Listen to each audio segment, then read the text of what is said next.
Puntualki atera ohi dira abiadura handiko trenak geltokietatik. Honako honek Kordoba eta Malaga arteko bidaia egiten du. Bidaiariek lekua hartu eta 50 minutu pasatzen dituzte trenean, bi hirien artean dauden 169 kilometroak egiteko.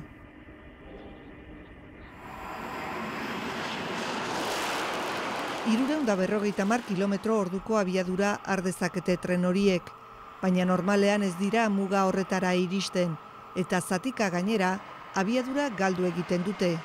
Izan ere, trenak argi indarraz elikatzen dituen katenarian, 30 kilometrotik behin, tentsiorik gabeko 200 metroko zatiak daude.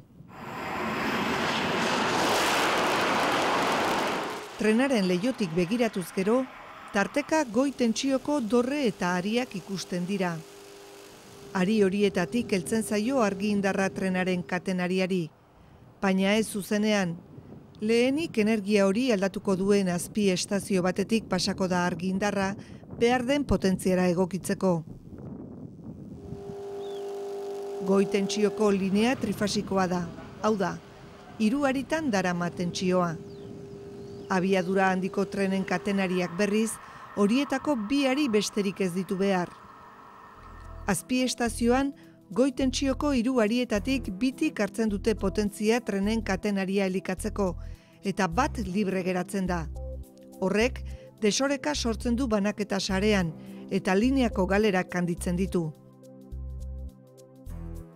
Desoreka gainditzeko, goi tentsiotik binaka hartzen diren hariak txandakatuz joaten dira.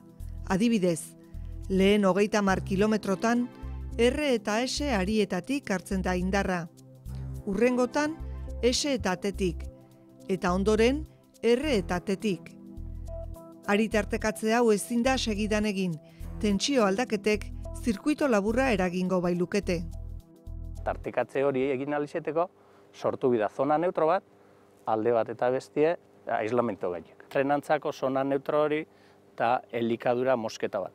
Orduen elikadura mosten danien trenean, horrek trenari berak dekozen komponente elektronikoetan, arrisku dau hor intzidentzi bat sortzeko. Arason bat eukikie trenean.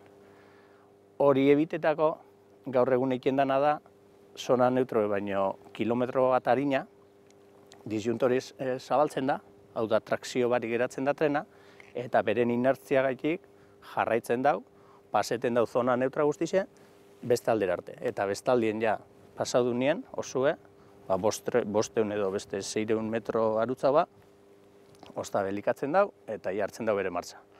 Horrek, alde batetik, desalerazio bat sortzen dau trenien, hau da, ez da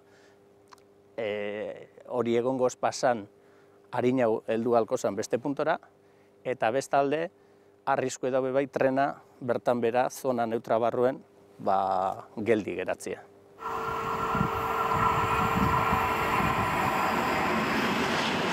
Normalean bidaiariek ez dute antzematen trena elikatutako zatitik tentsiorik gabeko zatira pasatzen denean, baina batzuetan pixkanaka trenak atzerapena hartzen du.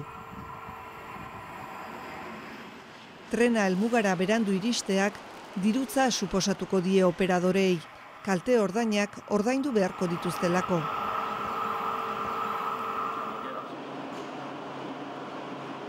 Trainelek eta Mondragon Unibertsitateko ingeniariak sistema bat garatzen ari dira katenariako zona neutroak desagerrarazteko eta trenak bide osoan tentsioa izateko. Malagako Larroda azpi estazioan egiten ari dira lehenengo frogak. Se trata de un dispositivo que tenemos aquí en este container hecho a base de... Edukiontzi honetan dugun gailu hau da, erdiero ale ez egina. Zirkuitu elektrikoa oso azkar ireki eta ixten duten etengailuak dira. Bi etengailuekin lehenik trena elikatzen dugu katenaria batetik datorrenean. Zona neutroan sartuta dagoenean, gure etengailuz elikatuta itzali egiten dugu denbora laburrez, eta hurrengo etengailua kliskatzen dugu. Horrela, trena elikatzen jarraitzen dugu, eta bide osoan argi indarra dauka. Gaur egun, zona neutroa elikadurarik gabe igarotzen dute. Recorrido con alimentación, cosa que a día de hoy esa zona neutra la recorren sin alimentación. Trenbidean detektagailuak kokatu dira trena noiz ailegatzen den jakiteko. Horiek jartzen dute martxan konmutadoreen sistema. En vía se han colocado una serie de detectores. Detektagailu batzuk jarri dituzte trenbidean. Trena hurbiltzen ari denean detektatu egiten dute, eta zona neutroan sartzen denean ekin egiten diogu. Irterako detektagailuek trena joan dela erakusten digutenean ekiteari uzten diogu. Kontrol sistema armairu honetan dugu. Etherneten bidez urrunetik konektatzen dugu ordenagailuarekin, eta ikusten dugu nola igarotzen diren trenak eta nola elikatzen ditugun. Cómo se produce los pasos de los trenes y cómo efectuamos las alimentaciones. Trenen abiadura kontuan izanik, maniobratzeko denbora oso laburra da, 40 milisegundu besterik ez.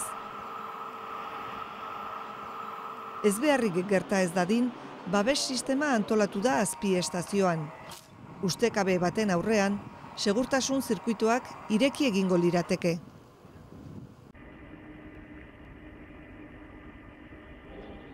Gaurkoan trenak minutu pare bateko atzerapena besterik ez du izan. Garatzen ari diren sistemak puntualtasuna bermatuko luke.